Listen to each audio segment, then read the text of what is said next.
Hi everyone, I'm Nikki and welcome to my channel. In this video, I'm going to be showing you how I made a skirt suit. This video is actually the first installation in what I've decided to call my DIY fall fashion series, where I'm going to be showing you how to make a completely unique to you fall wardrobe. So if you like this video, make sure to subscribe and hit the notification bell so that you don't miss any of my future videos. So for some quick context, I made the mistake of taking my boyfriend with me to the fabric store and telling him that he could choose the fabric for my next project.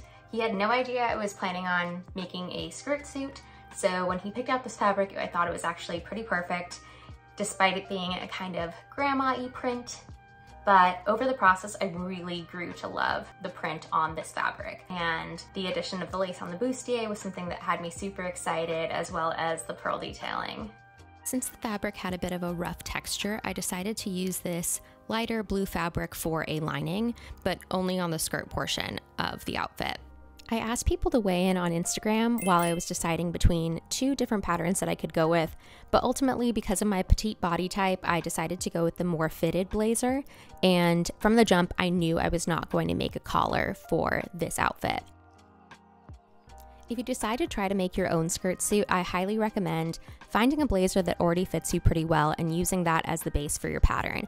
Everyone's body type is different. It really comes down to what you feel most comfortable in. For myself, I tend to look like a 40s mobster if I wear a jacket that's too loose. When I'm really going for Lucy Hale and Pretty Little Liars, her clothes were so well tailored on that show. For the skirt portion of my skirt suit, I decided to go with style 54 in my letter low kit. Spoiler alert, I ended up scrapping the zipper idea that I will show you that I had.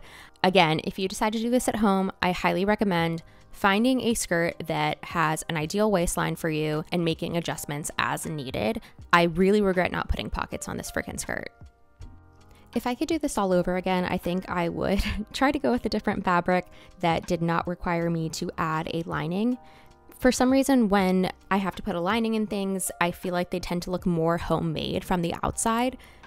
I'm not sure if that's a hot take, but let me know if you think so in the comments.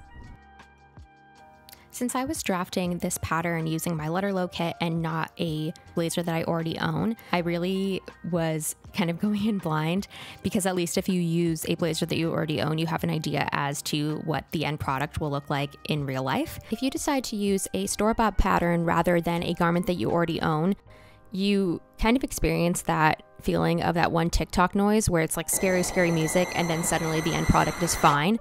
I feel like I always experience that with sleeves because I never know if they're actually going to look good once I sew them on to the piece. I promise that if you mock me for using these tiny hands, which were hilarious to myself at the time that I was sewing, you will catch these tiny hands. Next, I attached this mocha colored zipper. Alright, so I've made a lot of progress on the skirt. As you can see, I added this zipper. I didn't want it to be an invisible zipper because I wanted to make the piece look a little bit more edgy, a little bit more modern, because let's face it, this is kind of grandma-y fabric. I do like the look of it. I still have to sew the pieces together and I plan to add pockets. Don't quote me on that because don't know if I'm gonna be able to pull that off, quite honestly. And if you're wondering why I haven't sewn and cut off the bottom of the zipper yet, it's because I'm a little superstitious. I'm not superstitious, I'm just a little stitious when it comes to zippers. I don't know, I feel like something always goes wrong, so Jesus take the wheelies from my heelys. Yeah, so here she is. Okay, this is what I'm talking about. Doesn't this look like a freaking missile or something? How does this shape turn into a sleeve at the end? I don't know. I'm the one who does it, but I don't know. After you sew your sleeves together, it's really important that you steam the seams so that the fabric lays correctly. Steam. All right, so I'm putting finishing touches on the jacket. This is super exciting. I went ahead and used some heat bonding tape to keep down this flap of fabric that I left on the jacket. It's a little sloppy, I know, but I really just wanted there to be like a peekaboo of the same fabric in case it ever like opened in public without having to sew on an entire lining, because like I said, this fabric was pretty thick. It didn't have a lot of like natural movement to it, so that's why I did that. Okay, it's pearl detailing time. While scrolling on Instagram recently, I saw someone post about adding a pearl detail to a coat like this that didn't have a collar, and I was like, hell yeah, I want to do that. It's giving Chanel vibes, even though we shouldn't support Chanel, sorry, and if you don't know what I'm talking about, please go look it up right now, oh my god.